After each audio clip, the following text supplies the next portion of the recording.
ఎక్కడ కూడా బీసీలు నిలబడ్డ స్థానాల్లో ఖచ్చితంగా ఓసీలుగా పై స్థాయి ఉంది. ముఖ్యంగా నల్గొండ జిల్లా అంటే మనకు రెడ్లు గుర్తొస్తారు.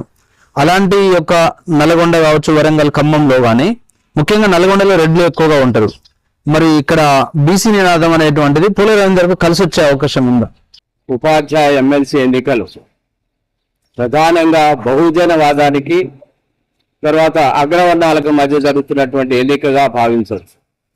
ఎందుకంటే ఈ ఎన్నికలో పోల రవీందర్ గారు ఏ పార్టీ మద్దతు లేకుండా కేవలం బహుజనవాదం మీదనే మరి ఎన్నికల్లో పోతున్నటువంటి ఒక సందర్భం ఇది.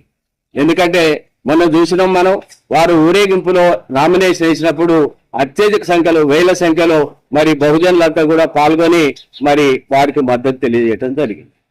ఎందుకు ఈ బహుజనవాదం మీద ఆయన ఎందుకు నిలబడాలి అనేటువంటి దానికి వస్తే, ఈ రాష్ట్రంలో గతము కానీ ఇప్పుడు కానీ మరి బహుజనులకు రాజ్యాధికారంలో వాటా అస్సలు లేనటువంటి పరిస్థితి, చాలా తక్కువ ఉన్నటువంటి పరిస్థితి.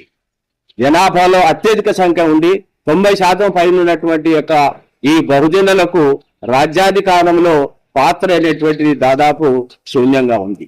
కాబట్టి దాన్ని పెంచుకోవాల్సిన అవసరం ఉంది. ఈ దేశంలో అత్యధిక జనాభా ఉన్నటువంటి వాళ్ళే రాజ్యాధికారం కావాలి.